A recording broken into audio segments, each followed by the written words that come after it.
Welcome, ladies, gentlemen, boys, girls, innies, outies, and in-betweeners. I'm Dan, and this is the PAP Reports. Today is the 19th of March 2020, and today we're actually going to start with an update to a video that was widely shared across social media back in April of last year, where a plainclothed Metropolitan detective constable was filmed hitting a young lad with his baton in Romford. Now, I'm sure most of you, if not all of you, remember that situation. The lad was handcuffed. He was outside some shops and the plainclothes officer was hitting him with his baton. I'm sure many of you remember that. Now, in November of last year, I also reported in a separate video that DC Kevin Rowley from the Metropolitan Police had been charged with common assault by beating. And that followed an IOPC investigation, although even though he was charged with an offence, the Metropolitan Police Federation chairman, Ken Marsh, said that they would vigorously defend his actions, which of course we knew they was going to do. Well, now, after Detective Constable Kevin Rowley had his trial at Hendon Magistrates Court on January the 23rd, even though there was a video and even though the CPS initially felt there was enough evidence to take it to court, DC Rowley was found not guilty. So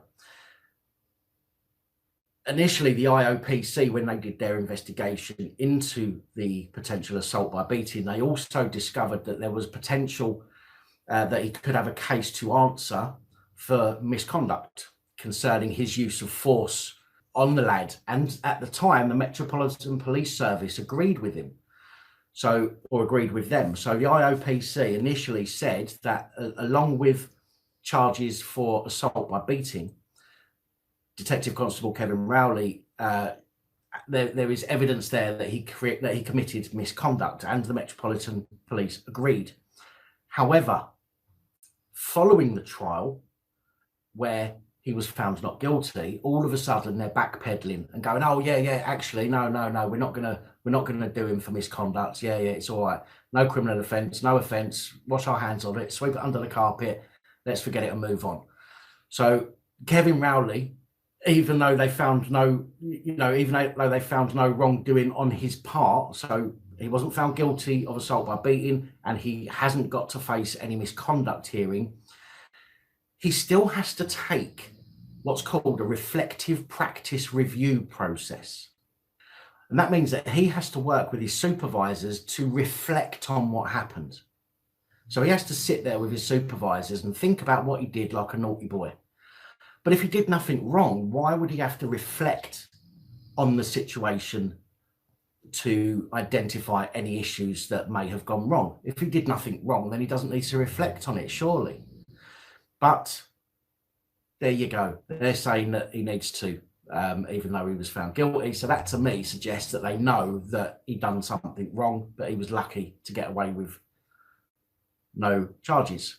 So then now we move on to a plastic policeman, Special Constable Dominic Taylor.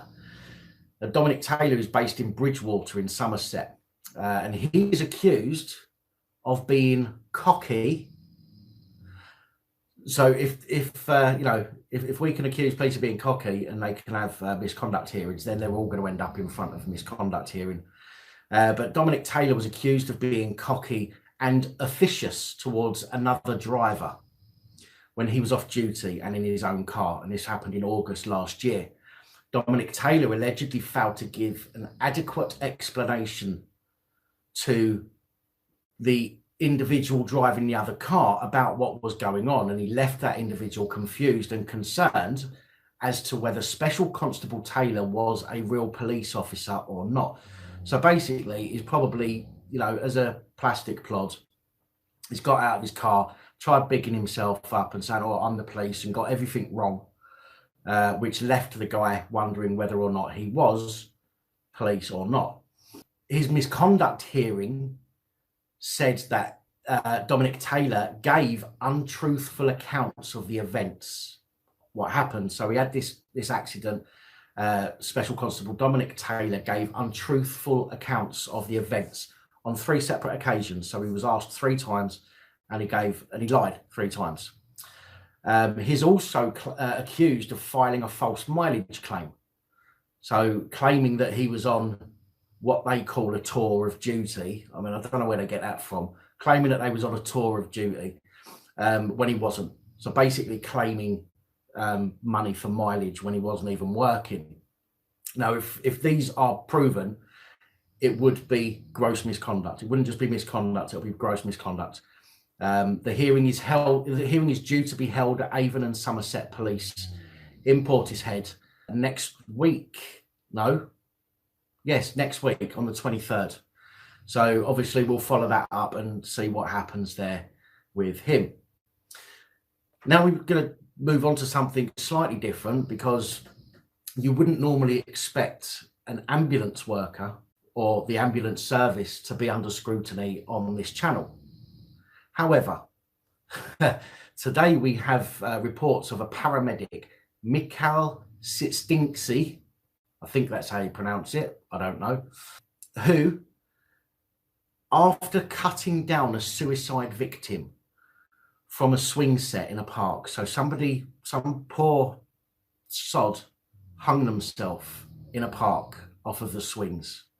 The ambulance service turned up, and this Michael Sitstinksy, whatever his name is, cut him down, left him on the floor, and decided to play on the swings with a dead body at his feet. I mean, WTF? Seriously? Now, it says that Michael originally worked as a paramedic in Poland, but began training for East England ambulance service in 2017.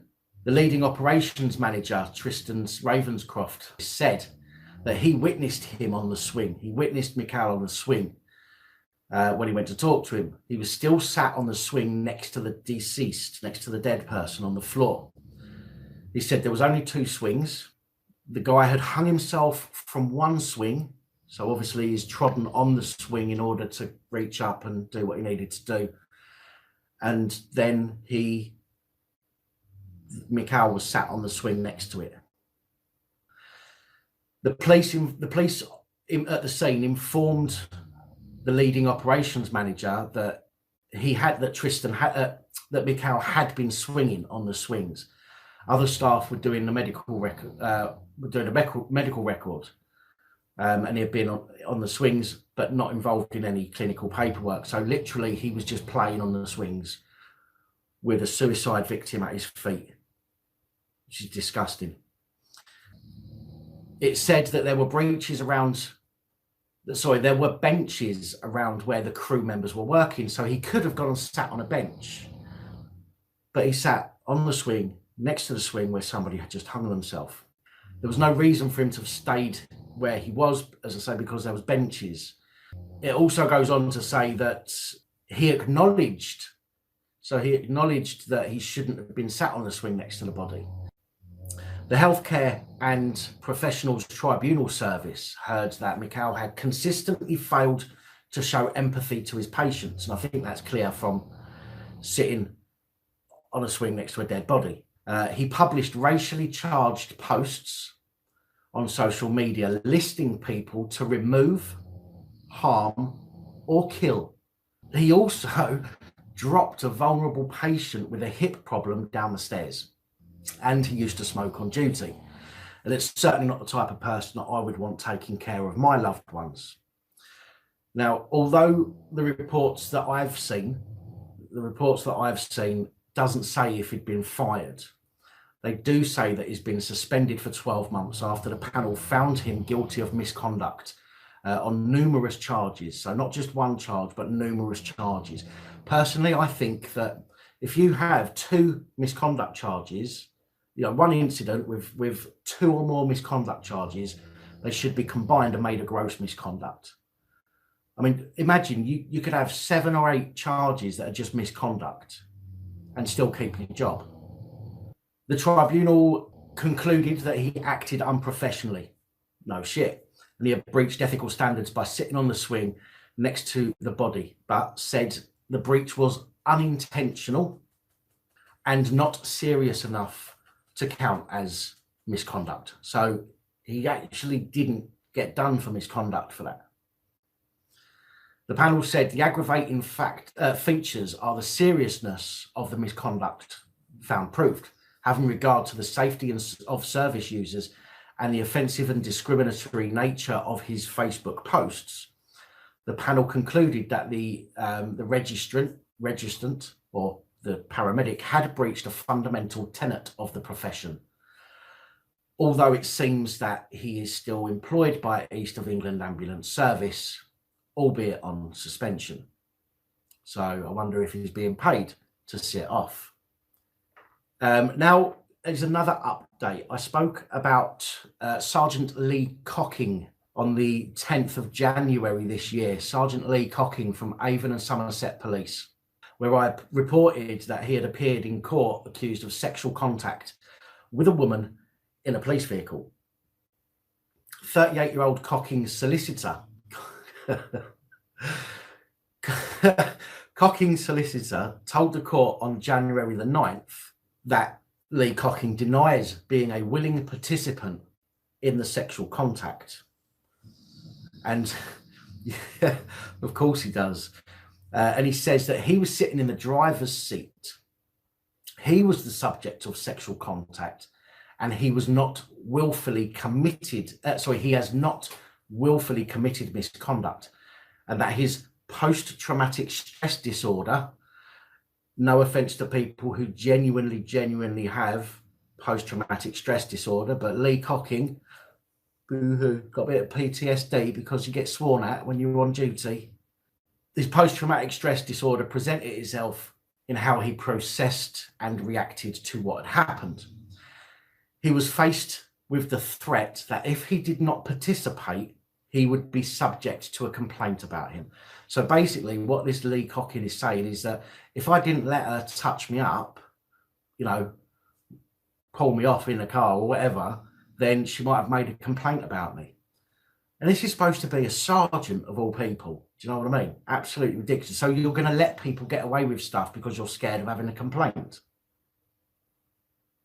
No, I can't say Cocking again without laughing. Stop it. So he, basically he said that his post-traumatic stress disorder made him feel that he would be the subject of a complaint if he didn't let the woman touch him up in a police car. There you go. Judge Ian Laurie QC has adjourned the case until March the 13th. Just gone. Well, Sergeant Cocking of Labourham Way, Cheddar in Somerset, was in Gloucester Crown Court on Friday, and he pleaded not guilty to misconduct in a public office while on duty on Christmas Eve 2017 in Weston-super-Mare. Ray Tully, his defending solicitor, said this is a matter of some subtlety and not entirely straightforward. It never usually is straightforward. It normally has a bend, doesn't it, to the left or to the right. Cocking was released on conditional bail, although I don't know what the conditions are, but he's due to return to the Crown Court on July the 6th for a pre-trial review. The judge has listed a 7-day trial to begin on August the 3rd. Again, that's some time away, but we will be following that up as and when that comes about. Next, we have another strange one to have on the channel. Something I think I've only spoke about twice before, I think. This is 23-year-old Millie Davis, a prison officer who worked at HMP Loudham Grange, and has been given a 12-month prison sentence, suspended, for 2 years after being found guilty of being a very, very silly girl. An investigations manager at the prison became aware of information suggesting that Davis was acting inappropriately with a prisoner. The investigator decided to listen in on some phone calls where she heard Davis and a prisoner expressing their retrospective feelings for each other. So the police were called because that's a criminal offence for a prison official to do. Davies said that she started receiving messages via Instagram at the end of 2018 from an unknown person. She managed to work out that the person sending her messages through Instagram was a prisoner at the prison that she worked in, which meant that she knew he had some way of accessing the internet, and they'd spoken on the phone, so she knew he also had a telephone. So he's a prisoner in prison, got a phone, got access to the internet. This is a prison guard, and she just let it go. She didn't do nothing about it. Obviously, the possession of those items for a prisoner are against rules in a prison, and she chose not to report it. She said that they loved each other very much, and it was a cyber relationship. Davies received 20 calls in total, along with all of the messages through Instagram. She denied in interview that she'd disclosed any information about prison security, because that's obviously what one of their main concerns is, but she described her actions as being very, very silly. She was suspended from her job. She was suspended from being a prison officer and then resigned from the prison.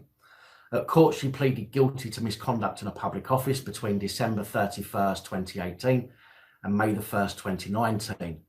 And as I say, is currently serving a 12-month prison sentence, suspended. All these suspended sentences, it appears to me that it's a waste of time having a judicial system if people are going to get let off for serious offences. Let's face it, misconduct in a public office should be a very, very serious offence. But no, don't worry about it. The next report, or the next two reports, are courtesy of Charles, one of the subscribers. Again, Charles, thank you very much. I do obviously appreciate anybody that sends me links to stories that may be of use, because I cannot find them all, although I do my best. Very short one, first of all. A year-long investigation into Greater Manchester Police's head of communications has come to an end. Amanda Coleman, who holds the £72,000 a year position as head of communications, was being investigated by professional standards after concerns that had been raised regarding a member of police staff. Greater Manchester Police have outright refused to reveal the nature of the investigation, but they did confirm that Coleman did receive a formal written warning. A spokesperson for Greater Manchester Police, how much? £72,000 for head of communications for the police force. Seems like a lot of money, that, if you ask me. A spokesman for Greater Manchester Police said a misconduct meeting took place on the 17th of March this year in relation to concerns raised regarding a member of staff, and the allegations were proven. So the allegations were proven against her. Whatever they were proven. They said a sanction was given, and now the professional standards investigation matter is concluded. Head of communications, by the way, seems to be, and I might be wrong, but it seems to be her role is tweeting, Facebooking, YouTubing. That appears to be what her role is as head of communications. So, and I'll tell you for why, because she had an idea, I think it was last year or year before, for the force to tweet during a 24-hour period, to tweet every single call.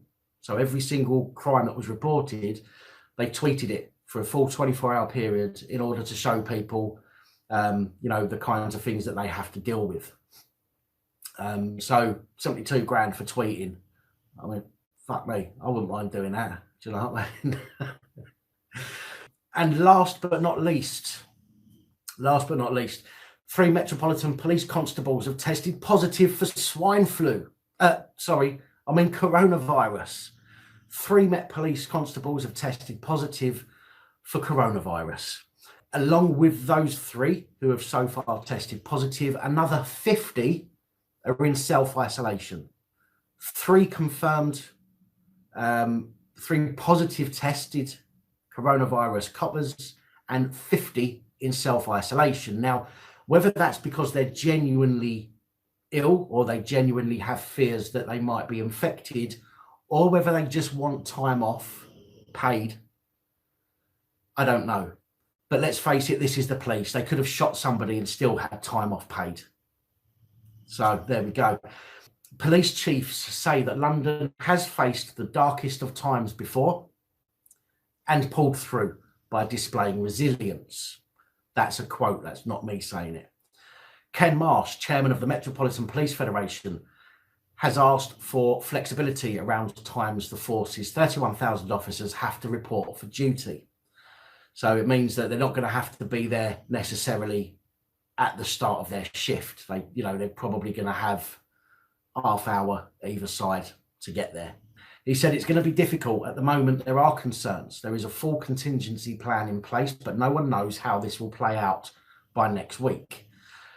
Met Commissioner Dick, yes, I don't know why that seems a bit of a tongue twister. And that's not a pun, by the way. Met Commissioner Dick has vowed to keep her officers on the streets and overcome the fear and uncertainty caused by coronavirus. She said, I want to reassure you that much also remains the same. Our brave, dedicated and professional officers are and will be out there on our streets and supporting our communities. Or rather, she should say, our dedicated and professional robots will be out there on our streets abusing the new regulations that they have now been given.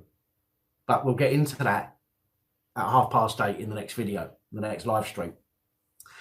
She also said, we are here to support the people and continue to perform our primary function, to protect lives and prevent crime wherever we can. Well, maybe they've got some areas where they can't prevent crime, seeing as so many people get away with committing crime. Lord Chancellor Robert Buckland QC said yesterday that he expected 3/4 of Crown Court trials in England and Wales to continue. He said, we expect all lawyers, magistrates, jurors, witnesses, defendants and court staff to continue to attend court as required, so the interests of justice can be served. However, any court cases that are expected to last more than 3 days will not be started. He does say that some fear the fight against violent crime on London streets could be tested if the capital continues to be the pandemic's hotspot. It's not exactly the pandemic's hotspot, is it? Italy is the pandemic's hotspot. Although I personally might suggest that if the police are off sick, then we might actually see a reduction in crime rates. So there we go. A big thank you to Motty Lad, Holly, AD Dave, Ian, Copwatch UK, Dean and Josie. Thank you so much for being Patreon supporters. It's much appreciated. Anyway, that is all I have time for today. Please like, share, comment and subscribe. 68 likes and 164 people watching. Come on, you can do better than that. Let me know your thoughts in the comments underneath the video. I know most of you will. And until next time, stay safe, look after each other, film the police and other officials. Good night, all. Thank you for taking the time to watch this video. If you like the content and you'd like to help support the channel, you can do so. In the description of every video, there are some links to ways that you're able to help support the channel so I can continue putting out content. If you're unable to help us in that way, hit that subscribe button up the top there. If you haven't already, become a subscriber. That is support enough. Share the videos, comment, like, it all helps. If you're looking for something else to watch, up top there is my latest video. Down the bottom there is a video that YouTube recommends for you.